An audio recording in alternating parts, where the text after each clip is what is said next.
Bharat cricket ತಂಡದ ಆಟಗಾರ ವಿರಾಟ್ ಕೊಹ್ಲಿ ಒಬ್ಬರು ಸ್ಟಾರ್ ಆಟಗಾರ. ಹಾಗೆ ಮೈದಾನದಲ್ಲಿ ಅವರು ಕೆಲವು ವರ್ತನೆಗಳು, ನಡವಳಿಕೆಗಳು ಸದಾ ಸುದ್ದಿಯಾಗುತ್ತವೆ. ಫೋಟೋ, ವಿಡಿಯೋಗಳು ವೈರಲ್ ಆಗುತ್ತವೆ. ಇನ್ನು ಮೊನ್ನೆ ಐಸಿಸಿ ಚಾಂಪಿಯನ್ಸ್ ಟ್ರೋಫಿ 2025ರ ಪಂದ್ಯ ಭಾರತ ಮತ್ತು ಪಾಕಿಸ್ತಾನದ ಮಧ್ಯೆ ನಡೆಯಿತು. ಈ ಪಂದ್ಯದ ನಡುವೆ ಕೊಹ್ಲಿ ಅವರು ಮಾಡಿದ ಕೆಲಸವೊಂದರ ಫೋಟೋ ಸಾಕಷ್ಟು ವೈರಲ್ ಆಗ್ತಿದೆ. ಹೌದು, ಸೋಷಿಯಲ್ ಮೀಡಿಯಾದಲ್ಲಿ ಕೊಹ್ಲಿಯನ್ನ ಅನೇಕರು ಹೊಗಳುತ್ತಿದ್ದಾರೆ. ಹಾಗಿದ್ರೆ ಕೊಹ್ಲಿ ಮಾಡಿದ್ದೇನು?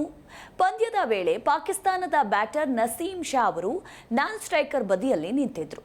ಅವರ ಶೂ ಲೇಸ್ಗಳು ಬಿಚ್ಚಿದ್ವು. ಆಗ ಅಲ್ಲಿಯೇ ಇದ್ದ ವಿರಾಟ್ ಕೊಹ್ಲಿ ಬಳಿ ಅವರು ತಮ್ಮ ಶೂ ಲೇಸ್ ಕಟ್ಟಲು ಸಹಾಯ ಮಾಡುವಂತೆ ಮನವಿ ಮಾಡಿಕೊಂಡ್ರು. ಆಗ ಕೊಹ್ಲಿ ಒಂದು ಕ್ಷಣವೂ ಹಿಂಜರಿಯಲಿಲ್ಲ.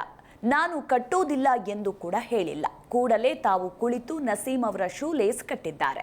ಇದು ಕ್ಯಾಮರಾಮನ್ಗಳ ಕ್ಯಾಮೆರಾದಲ್ಲಿ ಸೆರೆಯಾಗಿದೆ. ಈ ಫೋಟೋ ಸದ್ಯ ಇಂಟರ್ನೆಟ್ನಲ್ಲಿ ಟ್ರೆಂಡ್ ಆಗ್ತಿದೆ. ಇನ್ನು ಭಾರತೀಯರು ಮಾತ್ರವಲ್ಲ, ಪಾಕಿಸ್ತಾನದ ಜನರು ಕೂಡ ವಿರಾಟ್ ಕೊಹ್ಲಿ ನಡವಳಿಕೆಯನ್ನ ಬಾಯಿ ತುಂಬ ಹೊಗಳುತ್ತಿದ್ದಾರೆ.